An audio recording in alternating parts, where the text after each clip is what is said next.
All right, I'm joined by a group of very intelligent men in health and fitness, Neil Jacobs, Mario Mavrides, and Anthony Catenacci. And there's a few topics I want to discuss today.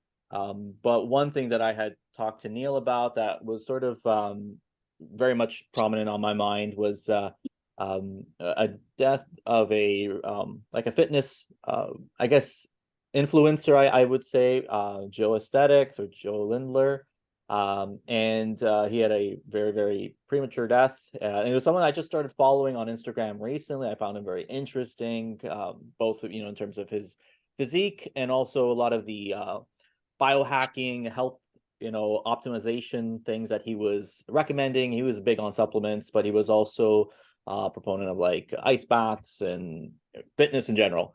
And he prematurely died. And it, as much as that is tragic, it also kind of highlighted another topic that is like, why are so many athletes dying prematurely? Because a lot of the promise or the hope of fitness is not only just quality of life and to reduce incidence of disease, but the idea inherently is that you would also have longevity. So the hope to have a long, healthy life is always what we've kind of promoted and are hoping to adopt. And I just want to bring up the topic: if is this a one-off? Are we highlighting an area of maybe we're reaching an upper limit of physical ability? Are we overlooking signs of disease that maybe we need to adopt better screening for high level athletes? What are we missing? Is it just bad luck? I'm sure that you all have a lot of insights and thoughts, and I'm going to open it up to you all. Um, okay, if I may, I think the first thing we need to do is define exactly what we mean by high level athlete, because it's important to make a distinction between a recreational athlete or someone who works out, to look good naked, to maintain some modicum of function,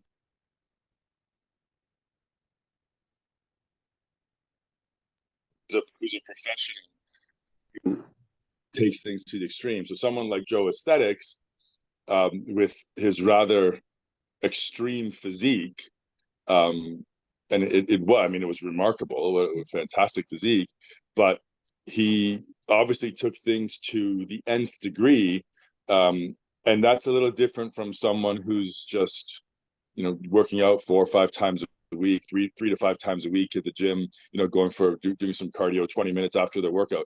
And I think it's really important to make that distinction because I don't have the stats. If anybody does, I'd be very keen on seeing that.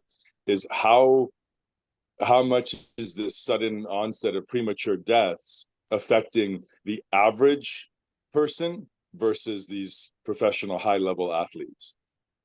I think that clear. Yeah, that's a good point, because we can't take, one high profile person and apply that as like, this is a possible or common outcome. Um, a lot of things that we know about high level, I guess, bodybuilding is that they do, depending on what they're doing with, whether they're taking steroids, growth hormone, illicit or legal prescription, whether they're natural, most of the time they are doing some level of blood assessment, blood markers, liver, kidney function, inflammatory markers, because there is an increased chance of organ dysfunction, organ failure, heart disease, Mm-hmm. because of maybe it is the extremes of the physical exertion, and maybe it is dietary, maybe it is these substances that are being used, even supplements, the supplement protocol or whatever they're using in some areas are illicit or illegal or by prescription, whereas other areas or countries perhaps they're just over the counter. So it is like, I'm kind of using Joe Aesthetics as like, Yeah. hey, this happened recently, but we know that it does tend to happen with, we'll say, extreme athletes, people who are at the peak of their profession. I mean, I draw analogies though to soccer players, and it's not uncommon every year to hear a couple soccer players have cardiac arrest, especially in the last year, It was a huge spike. So, I mean, there's a lot of factors there, but historically, soccer players do have a higher degree of morbidity when it comes to cardiac arrest versus someone who's just marathoner or jogger. Why is that? I mean, what are we missing? And I also want to throw out, just before we get into it, a lot of high school athletes, a lot of children that they just like, they're in training or they're doing practice, and unfortunately one of them will, have an event like this. Why is that happening? What can we do to recognize it, prevent it, anticipate it? Dorian Yates, many years ago, six-time Mr. Olympia, credited with changing reintroducing the mass monster phase, or introducing the mass monster phase to bodybuilding, and known for his extreme conditioning. He said it. He said something that always resonated with me. He said, lifting weights is healthy. Going for a jog is healthy. Competitive bodybuilding, running a marathon, these things are not healthy because these are taken to the extreme. And I think that's another very important distinction that needs to be made when talking about this, because the factors associated with the kind of people, rather, that take these things to an extreme, like a competitive bodybuilder, which is probably what I know best. These are extreme personalities. These are people with highly addictive personalities, obsessive personalities, compulsive issues, who take everything to the extreme, whether it's PED usage, whether it's training. The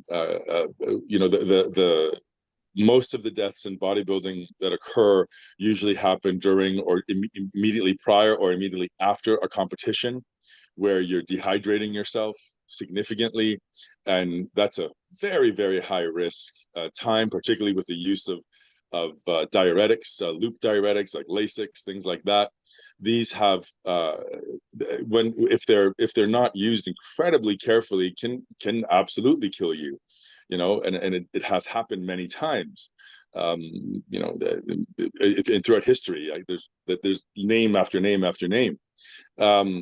So these kinds of things, I think, again, we need to be very careful about how we're breaking this down in terms of competitive versus recreational athletes, but then also the kind of personalities that get into competitive athletes, because that speaks to itself. And I want to be clear, I'm not making any excuses for anyone. I'm simply saying that in order to be accurate with how we're framing this, or describing this rather, we need to frame it accurately. And that's where I'm coming from. That's fair. And I think, bouncing off that idea, I mean, I grew up and I continue to kind of look to, or I mean, idolize might not be the right word, but I admire what these extreme athletes are able to do. But maybe there needs to be a disclaimer. Maybe they're like on these, whether it's supplements that they're promoting, maybe in terms of like the competitions, just like on that show Jackass. I mean, these were extreme situations, extreme actors, like, not that they were necessarily trained, but they assumed the risk, but they had to acknowledge right up front, it's like, it's not something you want to do with your buddies when you have a few drinks.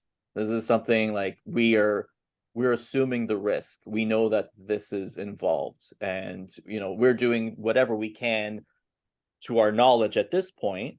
And I, what I want to do is open up conversation where it's like, okay, what can we do to kind of prevent these deaths? Like, is there something that we can do to, like, hey, it's like, we're overlooking this. Like, sure, they can have their own personal physicians, but maybe these organizations or federations, could they do something where they put a little bit of a cap on, the degree of dehydration, the amount of weight loss before a competition? There's some things that we have, like in Formula One, for example, or car racing, they had to cap the engine ability because they're getting to the point where these are becoming rockets, and the rate of deaths, and they had to add these safety measures. Are we approaching that level with different levels of fitness, where it's like, like, you are in the danger zone, like, we can't let you compete at this intensity? Well, with my background, sorry, Mario, I didn't mean to cut you off there. But when I remember back when I was working in supplement companies, and this is back in the 90s, when bodybuilding was still very much popular thing to go to, like we were selling product at shows, and it really came down to the audience and the promoters, and it was a different era back then. You know, it wasn't as demanding. Now the demands for people to see the freaks and see how much bigger somebody can come in at is just much more demanding.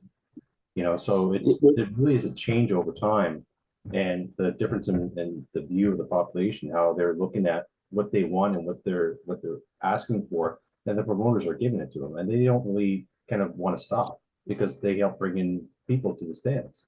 It's becoming a freak show. Yeah, exactly. It's kind of like, okay, you mentioned the F1 analogy, which I think was brilliant. But even in F1, so they put a restriction. They put an engine size restriction. They put grooves on the tires. They reduce the amount of downforce you can have. Every year there's a change, and with the attempt to slow the cars down. But what happens? Well, the engineers find a novel way around it.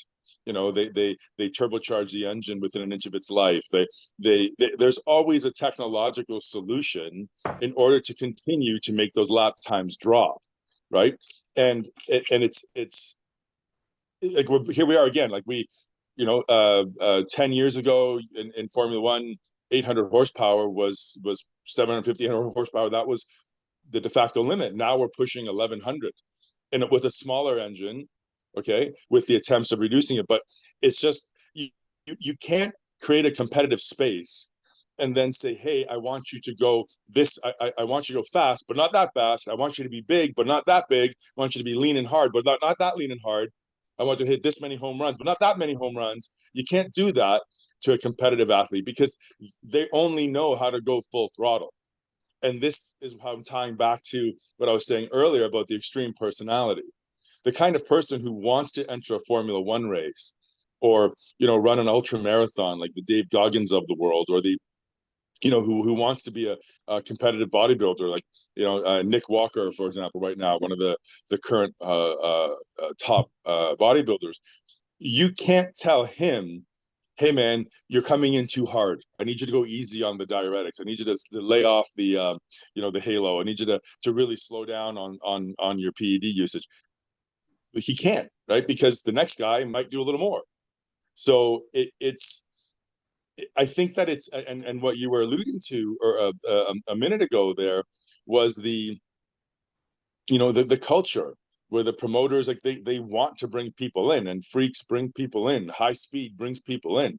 You can't slow it down. We see this in I don't want to get into a discussion on the different gendered sports, but you can see this is why men's sports are generally more popular, because it's faster. It's a quicker game, so people are more drawn to that. That you're slowing it down, you're going to lose, and so no promoter is going to do that of any kind. So there's a major cultural shift that needs to happen, if it is even possible. I'm not convinced it is. But even if you go to, like, I recently went, my girlfriend's actually a competitive bodybuilder, and she's actually a pro as well. But even like when we went to a show last year, I think it was last year in Florida, and some of the girls are massive down there. Like, they're just as big as guys. So, and they're getting just as much of a turnout as the men are, because it is becoming such a competitive sport now that you're seeing men and women just almost in the same equal field. So, it really comes down to the audience and what they're looking for, and the promoters know that, and that's why they're just pushing that narrative. You see what happened in bodybuilding, particularly women's competition. So originally, back in the early 2000s, I remember very clearly, because my then girlfriend, she got a pro card in 2002 in fitness, which was the only category. Okay, the only category at the time for women, and bodybuilding. It was fitness and bodybuilding. So they said, okay, we don't want women to be, some women don't want to be quite so massive as bodybuilding, so we create fitness. They created fitness, and the women, of course, started getting bigger and bigger and bigger. So then they created figure. And then there was figure. And then after figure, we need to slow it down, so we're going to create a bikini category. They created bikini so that you didn't have to do the gymnastics component, you didn't have to be hard and muscular and fitness, you didn't have to be as large as in figure. And they did that. But then the figure girls started getting bigger and bigger and bigger, so they created physique, which slotted just underneath bodybuilding. And now they're playing with classes. They've got wellness class now between bikini and figure. This will keep going on because people just get bigger. That's what happens when you train. You're going to build more muscle. and it's going to become more extreme. You're going to keep pushing that envelope. So I don't think there's a way to reduce the lengths people are willing to go to be extreme and to win, because it's competition by definition. So right? I mean, so I mean, is there not a way to limit it though? Because like if these bodybuilders are getting bigger and bigger, what's the mechanism that's allowing them to be bigger than they were 20 years ago? Is it just different drugs? It's not the drugs. This is a common belief. It's not the drugs, but the drugs haven't changed in 20 years. It's perhaps the dosages, I will grant that, but it's also understanding of nutrition. It's our training protocols. It's the quality of food and supplements, definitely. But technology will always find a way if there's a will, and there is a will, so people are doing it. Well, right? what about if we just make bodybuilding natural? Just say we're not doing PEDs anymore. It's not going to happen.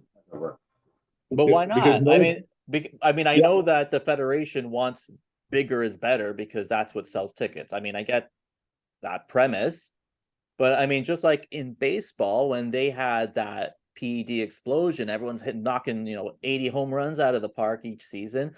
Then they're like, but it's almost like becoming like wrestling. And wrestling every week they were having cage matches and ladders and people are getting destroyed. But it's like, it was great. It was the best wrestling. But like those guys are dropping dead too now. But you can't tell some. I'm sorry to interject you, but okay. You can't tell someone, hey, I want you to be the best, but not that good. Well, who's defining best? The federations, the judges, and maybe they're the problem. But here's the thing: exactly. It's the people, it's the audience, it's the consumers of the product. Again, let's take it away from PEDs and bodybuilding. Let's look at F1. If all of a sudden tomorrow F1 comes out and says, no, your tire width can only be, it can only, instead of 12 inches, it can only be 4 inches tire width. Your engine capacity is a 3-cylinder limited to half a liter or 600 cc's. You have to use motorcycle engines. You have to put a 500-pound ballast in every car, right?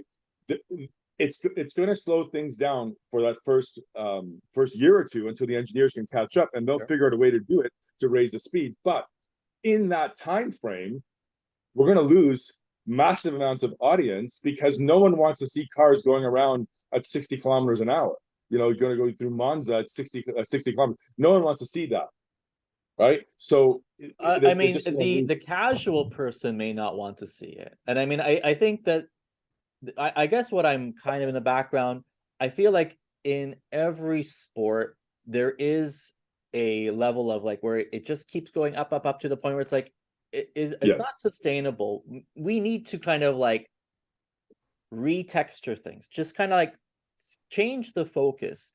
Purists of sports, they appreciate the minutia.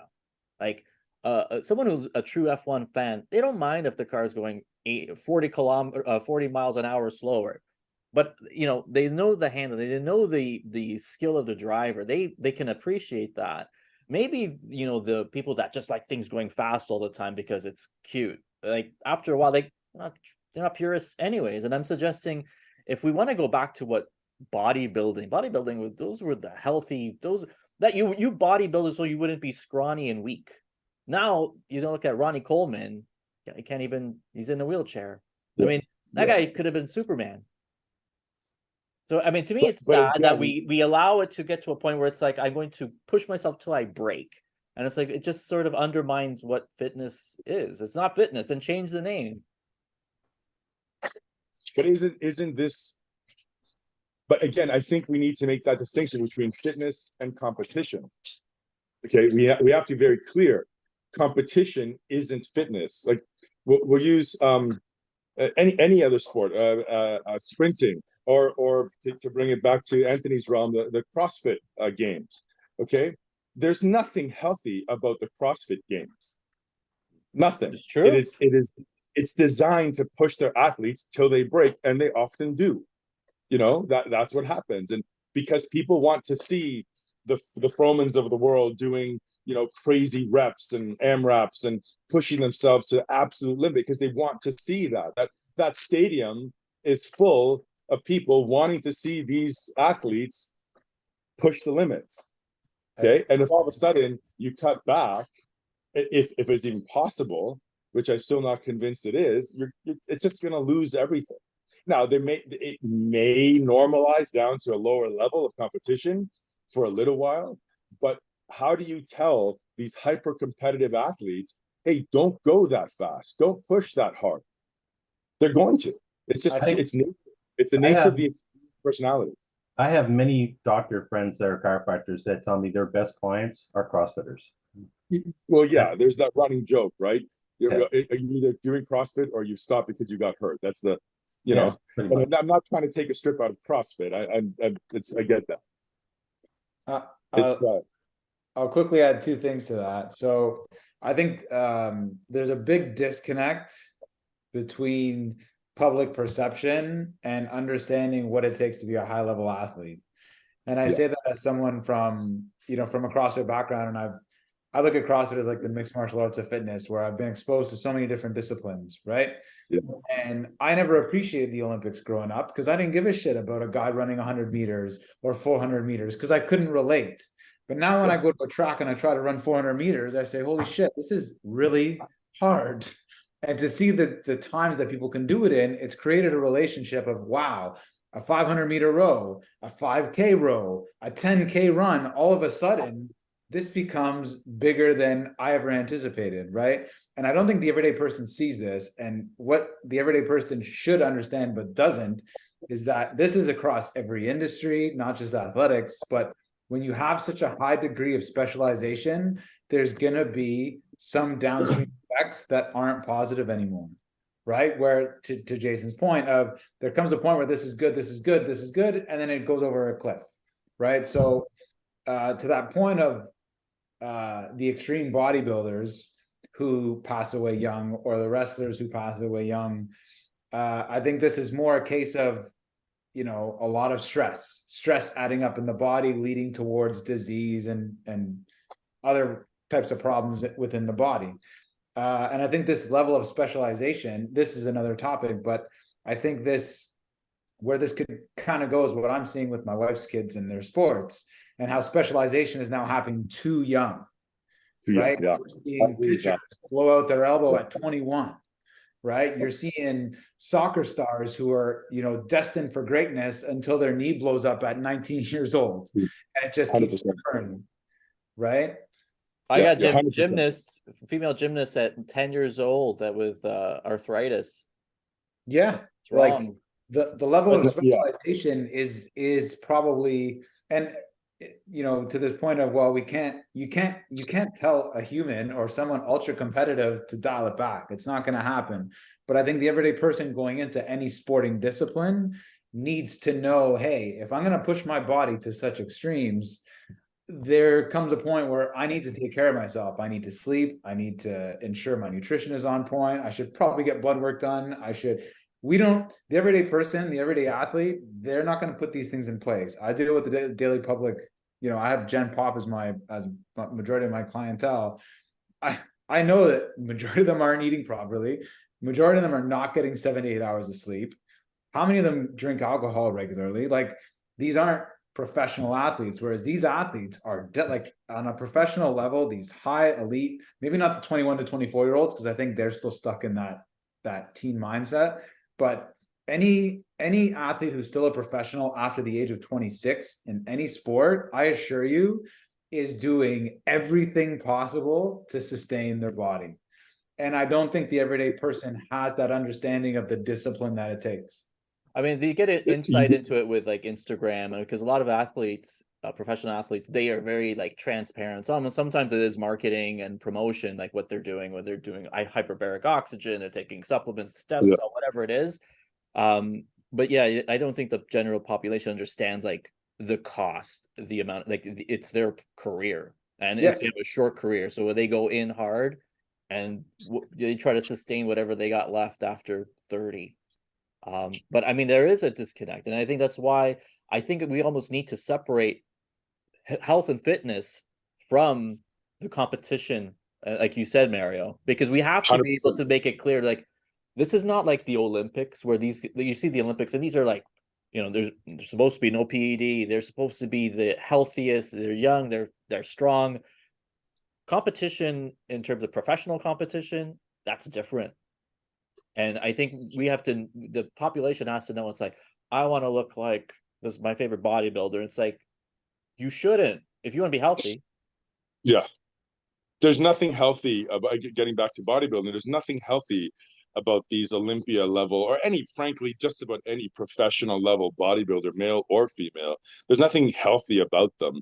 And the one more thing we haven't touched on regarding premature deaths is with these personalities, and again, something I'm very close to and experienced it many times in my life, is these extreme personalities work hard, but they party hard too.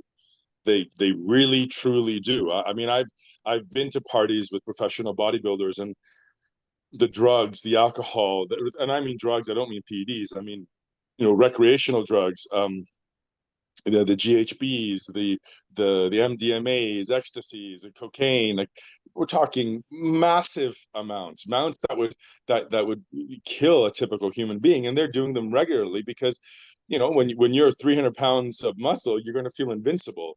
And the amount of partying these guys do, this is crazy. There was I know in the early 2000s, the drug of choice was before the onset of the oxys and the fentanyls was Nubane. And Nubane was labeled the silent killer, in all the magazines, and this was very popular amongst most of the bodybuilders. Nubane was an analgesic, and it was used to reduce pain, and it was, again, it's a prescription drug, but that doesn't stop people from finding it. So it was heavily being used and highly addictive. And this was, linked, I'm not going to say responsible for, because everything's conclusive, but was linked to the deaths of many high profile and even more not so high profile bodybuilders. But again, it ties, it's very easy and common to demonize PEDs, and you see it all the time in the media because it's convenient, but it's not entirely accurate. A perfect example, if we go back a few years, what was that wrestler, the Canadian guy, Chris something or other? Benoit, thank you. PEDs made him, steroids made him kill his wife and kids and hang himself. And yeah, but what the media didn't mention was that in his blood was a cocktail of every known, barbiturate and hallucinogenic, and the cocaine levels would have killed a horse. They don't mention these things. They right away, they go, oh, it's the evil steroids, testosterone. That's not what happens, right? So there's a real, I think, again, we need to be very clear what we're talking about, what is actually doing the death. And again, in the bodybuilding world, no one that I know of, I don't even know if it's possible to die of an overdose of testosterone, at least acutely, but certainly you can die of an overdose of diuretics. That can happen, or some other drugs that are taken to manipulate heart rate, for example, those sorts of things, blood pressure, that can happen, right? So again, what is actually killing these people? And what I'm saying is, it's always contributed to lifestyle and mindset. So it goes back to that competitive thing. It's like, if a little bit is good, then a lot is great. Yeah. And that's the issue. I don't think that we're able to solve anything until we address that particular issue with any athlete, be it a bodybuilder or a CrossFitter, a race car driver. These are all things that, like, I know race car drivers, for example, again, when you're at that level, having extra ballast in the car is crazy. So some of them will try to lose weight before going into a race, or fighters, when they cut weight, same thing. They do that stupid, idiotic weight cut. I did it as a wrestler for many years, where you sit in the sauna with a sauna suit on, and you're riding the bike, and you're sweating out 10 pounds of water the day before you have to do your fight. It's ridiculous. It doesn't make any sense, but this is the old school mentality. It's changing a little bit now.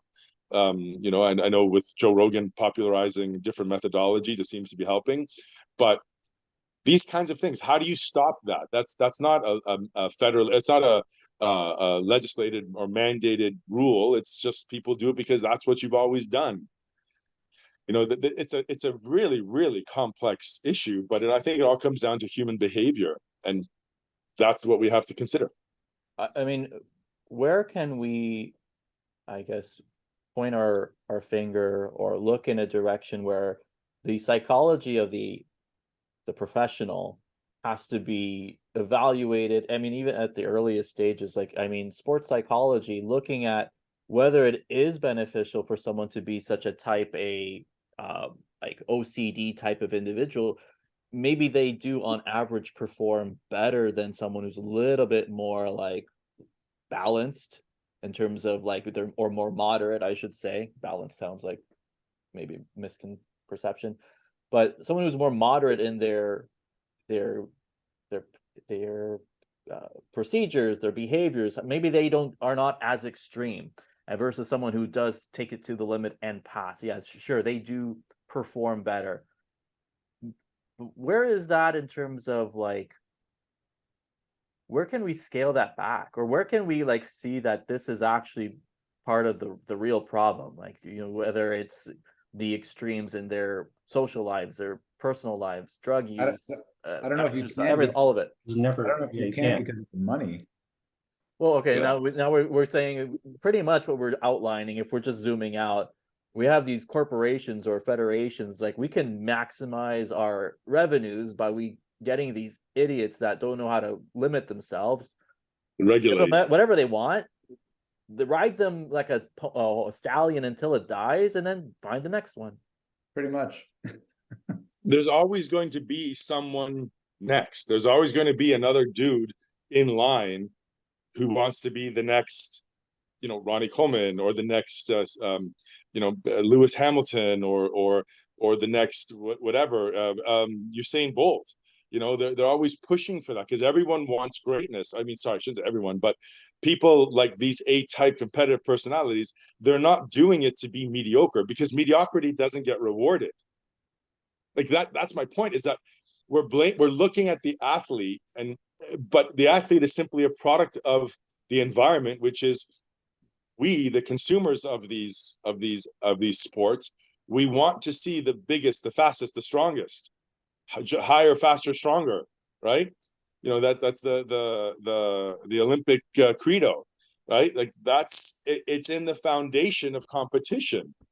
So how do you regulate competition to tell people don't go that fast? Like you don't jump that high. Well, what I would say to that, well, I mean, but with the idea there that if PEDs are being used, then theoretically, yeah, you can keep that exponential growth as possible in theory. But if we say, you know, everyone's got to be natural, or in this federation, we're only we test everything, we test state of the art. You're not going to fool us. If you do, yes, you're not. If we keep it natural, it slows down that increasing progression. It's not going to be as escalated because the human body on its own can't push past what the PEDs make readily available. you're not going to get the same turnouts at the shows then. Like people. I understand, but like there's got to be a point where it's like there's got to be some kind of moral compass in fitness and or competition, because we can't just say like, oh, you know what, we're training, like what's next? We're going to start putting animal stem cell and these professional athletes to change their DNA. Yes. Yeah, I mean that's the next. That is the next step. You know, myostatin blockers. That's gene therapy. Yep. CRISPR. You know, these are all technologies that are here right now. You know, if you look towards China, they have super soldier. They have genetically engineered children. It's happened. They exist. They exist.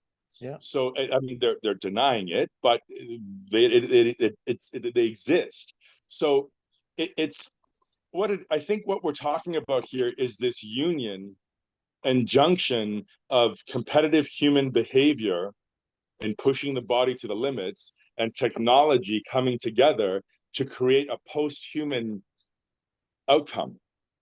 You know, I mean, okay, so let's take it out of the athletics world. Let's look at war fighting. We'll look at fighter jets. Okay, so right now we're generation 5 fighter jets, and we've got the the Raptors and the F-22s and the F-33s and 35s rather, right? So the F-35 multi-role fighter, it's capable, like it can perform.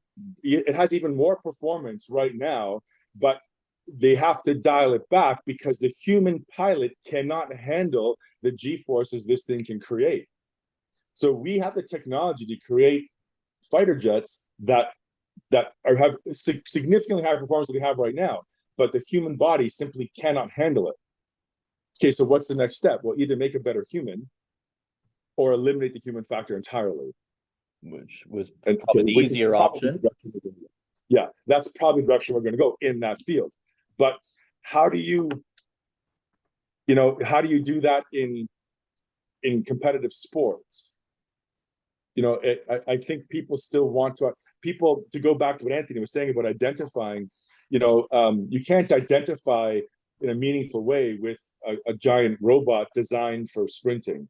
Like, Boston Dynamics is creating these amazing robots that are dancing, and they could easily create a running robot right now that could outsprint Usain Bolt. Sure. No problem. That could beat his record. No problem. Okay. But are people going to line up and pay millions of dollars to watch a robot race another robot? No. Or to watch race cars go around, remote controlled race cars?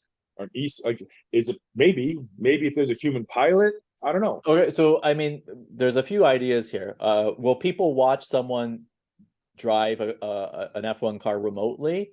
I mean, theoretically, they do when they watch video games. I mean, that's kind of what it is. And watching people play video games is insanely popular. But I mean, the issue back to the comparison to a person versus a machine. Yeah, there's no allure. There's no the expectation is okay, the machine probably is going to win, right? That's what they make. You try to run against a car. I mean, it's the same idea. And then even scaling back the idea of you want competition to be people on a similar playing field. You can't have someone natural competing against someone on PEDs. The whole idea of transgender competition, where it's it's very likely someone's going to have a physiological advantage and they're going to dominate the field. So careful, you're going to get canceled, Jason. You're going to get canceled.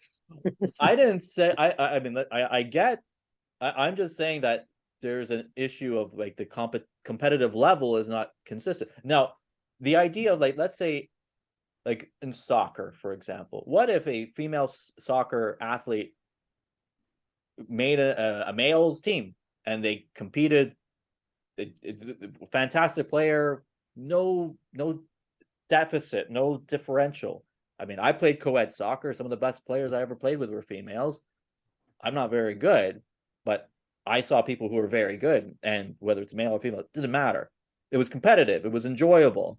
And I think what I'm highlighting is maybe the public needs to see and understand moderation. Maybe this idea of higher, faster, stronger, we've kind of did that. And they did it to the point where it's detrimental. Maybe in tennis, they have mixed doubles. That's enjoyable. Female tennis is on average maybe more enjoyable to watch than male tennis. That's a talking point. Yes. Female soccer is increasing in its I guess in its viewership and its sponsorships, and the interest is there because there's quality in the sport. And maybe we need to allow that to transition to other areas where we're used to the biggest. Maybe the biggest isn't the best. But Jason, I hear what you're saying, and I think I appreciate where you're coming from. I think it's a little bit idealized in terms of, I think you're giving the idea of moderation, that people are moderate, I think too much credit. But I appreciate where you're coming from. I really do. I don't think moderation gets enough credit. I think people need to learn what moderation is. We live here Yes. in our current society in Canada.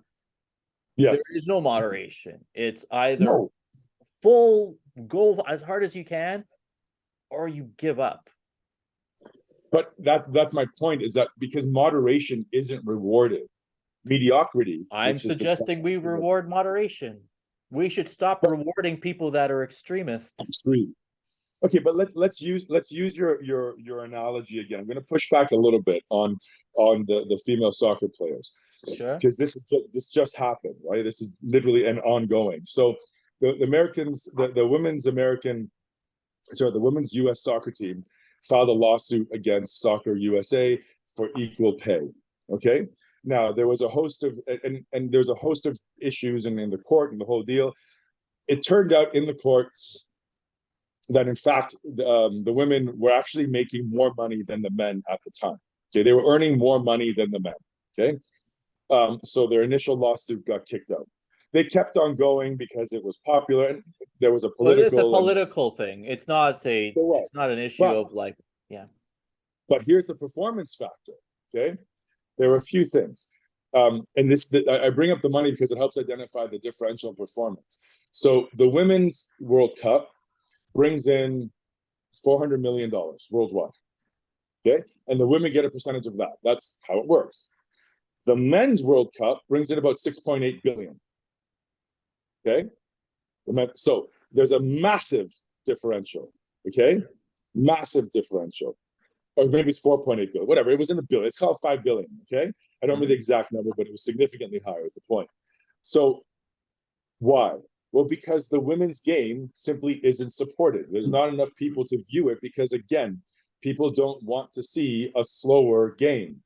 And how do I know it's slower? Well, despite the skills of these particular athletes being very high and excellent, certainly better than anything I was capable of in my day, they're simply not as good as the men. And that's objective. And if anyone wants to call in or write in and complain about this, that's perfectly fine.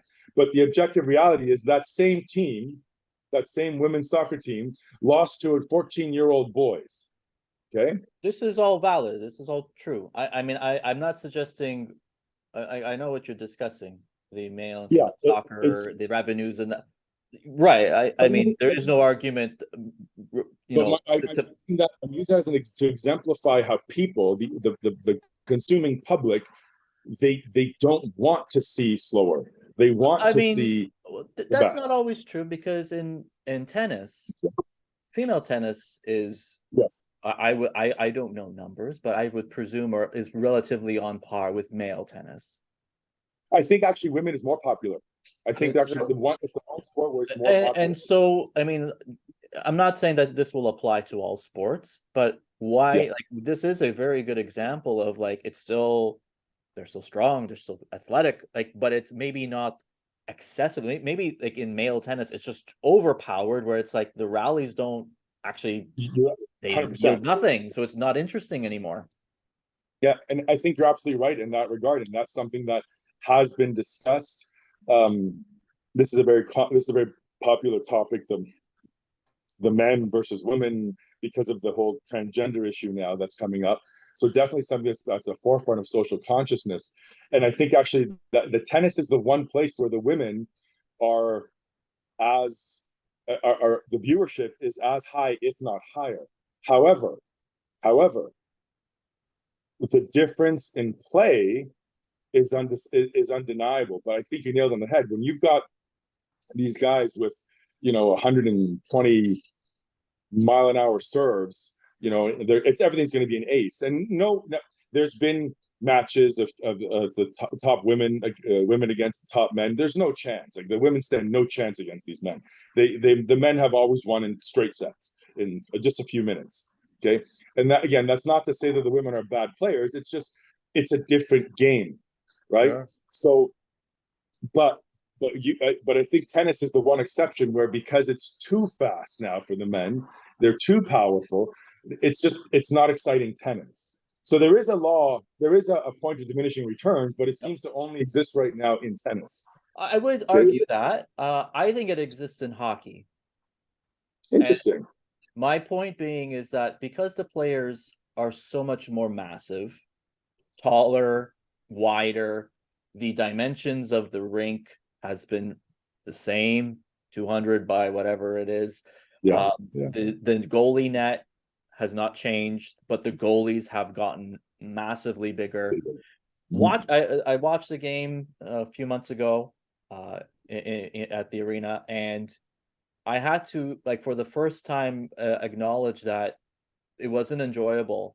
You're just dumping the puck in the corner, grinding, circle, rotating. It gets cleared. Do the same thing on the other. I feel like when I grew up watching hockey in the 80s and 90s, the players had more room. They had less interference, less contact, more skill was visible. I know hockey is meant to be physical, but what I think is you would have a more enjoyable game if you widened the ice a bit. You made the goalie net 6 inches wider so that the goalie is not taking up 4/5 of a net, or you gotta like precisely watching highlights of Wayne Gretzky, he just slapped it and it found a gap because you can't cover everything. Now hockey's getting to the point where you're going to be like, why am I watching this again? Like, who's the best player? Who's the best team? Because right now it's just it's a game of attrition. Whichever players cannot be most injured by the end of June, you get a cup. Big deal. Interesting. And I don't disagree with you at all. I think that's a great observation. I really do. But like, again, I think what we're talking about, to bring it back to the original premise of our discussion, is there anything to be done about this accepted premise that athletes are by definition always trying to push the envelope? And by pushing the envelope, we're at that bleeding edge of risk and risk to reward ratio. Okay, because as the rewards go up, because again, remember, we've got situations where you've got athletes who are billionaires, or Cristiano Ronaldo is a billionaire. Okay, one of the first from pure athleticism. But is it though? Because if he didn't have a chiseled jawline, would he start getting so much in terms of deals and sponsorships? If he was more of a gremlin-looking guy, he wouldn't have $1 billion. No, you're right. But okay, but let's take the outliers out of the equation, and we still have professional athletes in hockey. So even in hockey, which is one of the lowest paid of the big 4 professional sports, you still right now in Toronto, there's all these negotiations going on trying to get Austin Matthews signed up, and he's looking for $15 million a year or $14 million a year, right? Which is the biggest. Is that rewarding performance, or is that because he's the name? Well, but how did he get the name? Sure, right? Yeah, he did. And I'm not saying. I mean, is he head and shoulders above another player? Conor McGregor, for example. I don't think so. No. But I'm not a huge hockey fan, to be fair. But I do think that the point I'm getting at is, when you have these kinds of these people making millions, or even an average, like, look, what's the minimum? I think in the minimum salary for the NHL, I think not rookie, but actually I think it's 800,000, I think, something like that. Yeah, that's crazy, right? That's a lot of money for someone that otherwise would be looking at some mid-level managerial job in an office somewhere, making even 100,000 a year, which is a great living, right? Yeah. So, but I mean, if you've got some talent, and this goes into the specialization we talked about earlier, where you're driving your child to specialize and be the best. And I work with a lot of kids. I work with a lot of parents who are driving them really hard. And one of the things I always say is, hey, your child's 10 years old, like 11 years old. They should be playing soccer. They should be, doing gymnastics, whatever, something else to increase their overall athleticism before you start, getting them on the rink 5 days a week. and then, power skating and stick handling, and get them doing something else. And a lot of parents don't want to hear it because of the draw of this NHL payday, right?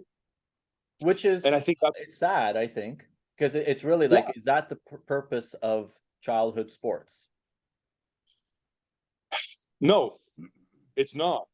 But the point, but people are seeing childhood sports. Okay, so I work with an organization here in Calgary called Kids Strong, one of the best organizations I've ever been involved with, and it's focused on 4 aspects of development, 3 for kids. Sorry, physical, brain, and character development, and they use physical activity to drive all of it.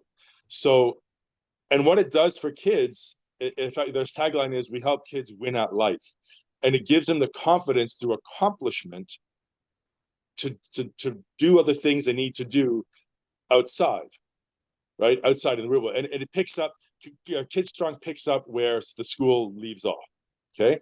And it helps parents make their kids like future ready and ready to go.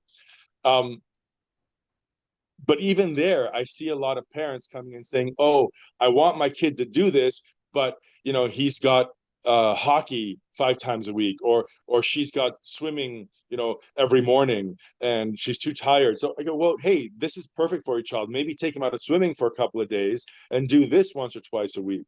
It'll really help the overall development." But the parents don't want to hear that, because there's unscrupulous coaches, there's Yeah, it's a unscrupulous racket. organizations. Your kid has something special. If they got a little bit more ice time or time in the water, I mean, we can make it happen. I've seen it. And then that's the promise they run with. But really, I mean, we got the parents' ego. We've got this push from third parties and coaches and stuff. And then the kid, I can't tell you how many times I've seen a kid just tell me, like, "I'm just tired. I just want to play with my friends." Yes. I mean, I'm not suggesting they just veg on a video game 10 hours a day. No. But I mean, should they be waking up at 5 a.m. or going to bed at 12 or 1 a.m. because they had ice time that was only available at midnight? Something's screwed up. I think that competitive sports should be reserved for 13 years and older. Yeah, I would make an argument for 15. Sure. Yeah. That In terms 20. in terms of, yeah. Well, I often say to my wife whenever she goes to the rink, because I mean, again, I'm seeing it with my stepson where he's 12, he's playing AA, and like the level of commitment, and it's not the level of commitment just from the kid, it's the parents. Like the parents are running all over the city 6 days a week. And then, if you miss one practice, the coaches get mad at the parents. And it's like, this is crazy. And I've told my wife this. I heard this analogy before and I use it all the time. And I always say, have you ever seen a unicorn? And people are obviously going to say no. And my point is exactly, but if you saw one, you'd know it. And this is the same thing across the board with all these youth athletes, right? I've gone to the rink a few times and watched a handful of games, and you might see one stand out and be like, wow, you don't know what it is, but there's something about that one kid. And this is across all sports, across all levels. The chances of making it anywhere is fractions of a percentage. But every parent is sold on this dream. And I feel like oftentimes it's not the kid's dream anymore. It's the parent's dream. And I mean, with Hudson, with my stepson, it's like he loves the sport. So we're obviously not going to pull it off the table. But like I've brought up multiple times about, hey, get him in the gym. Get him playing baseball, have him play basketball for the summer, whatever the case, get him off the ice. But instead it goes the opposite. It's like, well, the coach says, we got to put him in power skating, and he's got his camp, and he's got a tournament in August. And I'm like, he's 12 years old. And like, it's not, and again, and it's no disrespect, but it's AA. This isn't junior. This isn't to that point of like 15 years old. You know what? That's probably more accurate, because all this doesn't matter until they're 15 or 16. At this time, explore, be a kid, right? Yes. This specialization is so young. Like I worked with some hockey teams, and I recently caught up with actually a couple of the fathers, and I'll be like, hey, how's so-and-so? And it's like, oh, he quit at 16 and now he's got all kinds of shoulder issues, knee problems. He's 20 years old. There's 21, 22-year-old kids with all these physical ailments. And I'm thinking, you're 20 years old and you're already complaining about this. And it's like, well, it's this high level of specialization at such a young, Bingo.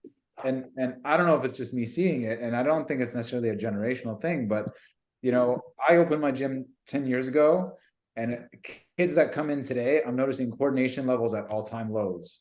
And I'm not saying it's necessarily, playing on the phone. I don't know if they're not getting outside as much. I don't know if it's the specialization of sport, but when you try to create coordination in multiple planes of direction, there's nothing there.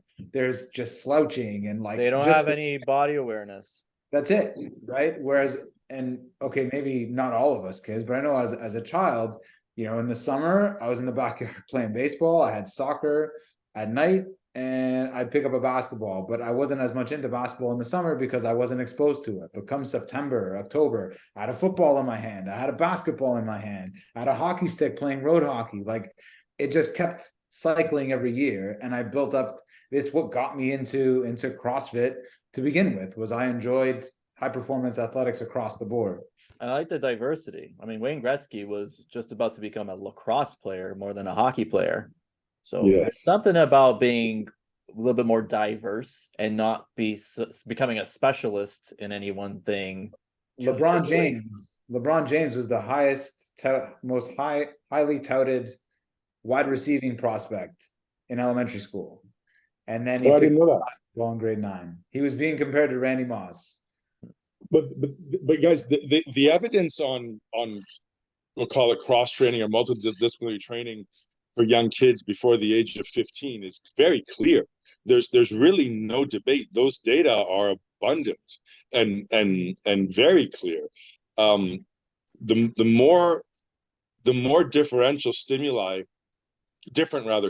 going into a body at the age of 10 to 15, the much more likely that child is going to have a successful and long career after. I suspect from a biomechanics perspective, that's something to do with, and a nervous system perspective, has something to do with force being applied to the body in multiple vectors, and creating a resilience overall, as opposed to if you only play one sport, you're constantly being exposed to very similar forces on very similar joint structures consistently, and causing wear damage. I suspect, it's hard to say, and also just generally speaking, becoming more efficient on motor unit recruitment across the board. I suspect. I don't know for sure. I'm merely speculating, but that makes sense to me. Yeah, it's reasonable and makes sense. I suspect but this is why it's so important to have these multiple different stimuli coming in to these children. And especially, again, specialization, it has a place, but only after you've accomplished a certain amount of time, accomplished athleticism overall. Like, work on the tenets of athleticism first, then the skills. Like for example, it bothers me as a strength and conditioning specialist. It bothers me when I hear coaches trying to teach their kids in particular, their team strength training. Like, don't do that. Just focus on skills. And like I always say to people, look, I'll make you a better athlete. I won't make you better at hockey. I won't make you better at soccer. I'll make you a better athlete, because I'll make you stronger, faster, and more resistant to injury. Then any coach who's going to teach you a skill will have a higher level of proficiency to build from. So that's what I talk about. So focus on that. This is why I think being in the gym at any sport, even for table tennis, is very important, particularly at a young age, right? I don't think there's a limit to when you can start if it's reasonable and well thought out. Okay, but there's some real challenges in the perception of that in sports, particularly in Canada, particularly with hockey, because hockey has such a strong cultural influence because hockey has been such a large part of a Canadian culture, and it goes back. I think it's only in the last few years that we've gotten past the old school, my coach did it this way, that's what you're going to do. Like, for example, I remember used to get hockey teams coming into my gyms and wanting to do conditioning on a spin bike. Didn't make any sense to me at all.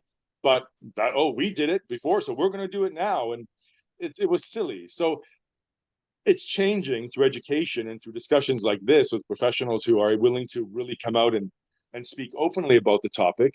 But those with vested interest in maintaining, those who have hockey power skating programs, for example, they're not going to come out and say, oh, rather than do power skating, you should probably hire a good strength conditioning specialist twice a week. They're never going to say that. So right? Although that probably makes the most sense, right? I'm trying to work with his team to get to, work with the team in the, I was trying to do something in the off season and I haven't even heard back, but there's all kinds of tournaments playing where it's like, and I said to one of the coaches, I'm like, look at end of the day, what they're going to learn here at this age is going to be so critical for when they're 20 to 30, 40, 50 years old. All this other stuff is just for fun. Right. Yes. But here's a great chance. I've said this for years. Like when I don't know how old you are, but like I grew up in the 90s. I was born in the 80s. And I never had gyms like mine growing up. I never had someone to teach me how to do this stuff. I followed what everyone else was doing. The internet wasn't a big resource at the time. Right. So to have someone knowledgeable who can teach you how to move at a young age is crucial. Right. Yes. And what I'm seeing, they're clearly not learning how to move. They're not doing their own self-assessments and they're not practicing on themselves. Because even today, when it comes to skills, if I watched Cristiano Ronaldo 20 years ago and I wanted to learn how to kick a ball over a player by kicking it behind my heel, per se, I'd go outside and I'd keep practicing and trying. Today, that same kid sees this and goes to YouTube and finds a tutorial. And all you've done is learn a direct skill for a direct thing. But it's through practice and play where you actually learn the most. Sure. And that's being all negated. Everything is so, and on a higher level, to that NHL argument, it's like everything is so data driven, so precise, so computer generated, where it's like we've turned play into formula. Yeah. And play is not meant to be formula. Sure. Right? This is meant to be organization. And there's something that happens on an extreme level of play where it becomes a flow state, right? Where you're so engaged with what you're doing, where things are just orchestrating by themselves because there's such innate neuromuscular drive and focus and this brain body awareness connection that just happens when there's play, right? But when things become so formulaic and so structured, it's just like you've lost it and it becomes computerized. And to a human watching this, it's lost all its luster because there's no substance there anymore. I mean, that kind of went off. That was actually genius. But do you understand what I'm yeah, I mean, absolutely. It goes back to what we talked about just a few minutes ago about creating the perfect athlete, which is really a machine. Right. Like ultimately that but again, it goes to the base premise of our discussion today is, again, why do athletes push themselves to the limit? Well, because they're expected to perform at a super high level, right? So what we're doing is it looks as if right now we're reaching that limit of human, the current human version we have. It's a human 1.0, Homo sapiens 1.0. We're reaching the limit of most of our feats. I think like in terms of strength. What's that? As a whole, I don't think athletes of 100 years ago are that much further behind than today, and it's a whole separate argument. No. But I would almost argue that all that's improved is technology and the environment around it. Right. But what I'm saying is, you're absolutely right. But what I'm saying is, we with the technology that we've got, with the drugs, with the nutrition, we've pushed the current human body. Yeah. We're reaching those limits, which is why you're seeing tiny, minute, incremental changes in world records of any kind. Okay, of any kind. You're not seeing huge leaps and bounds because. Yeah, it's incremental because we've reached that limit. There's not much more you're going to see. Like, it's often been theorized, well, how much faster can a human being run the 100 meters? Like, what's the current record? 9.57 or something like that? Something crazy? Okay. 9.59, 9.69? Yeah. Something like that. It's faster. I think it's 5.59. I gotta tie this up. And obviously we got enough momentum. I think we could do another one of these in a week or two For sure. if you guys are available. And this was fantastic. My little parting shot or thought would be, I like the idea of allowing our children to naturally become athletes as opposed to specialists. And I think that perhaps if we focused on that, when they become professionals, they may be less likely to rely on extreme measures to reach what maybe a natural athleticism would have allowed them to elevate to. Maybe they're taking a shortcut. Maybe as a professional, they're like, you know what, I just don't have it in this area, but if I take something, I'll supersede it. And maybe just allowing kids to be kids, allowing them to know what it's like to lose and to win, and maybe even just to play without competition, knowing how to just to play, maybe will allow them to know how to be a little bit more moderate in the future, so that these extreme measures won't have to be so prominent and so easily relied upon, where inevitably it'll be the demise of some of them. So this was a great discussion. I mean, we could go on forever. We will touch this topic and others again soon. Thank you, guys.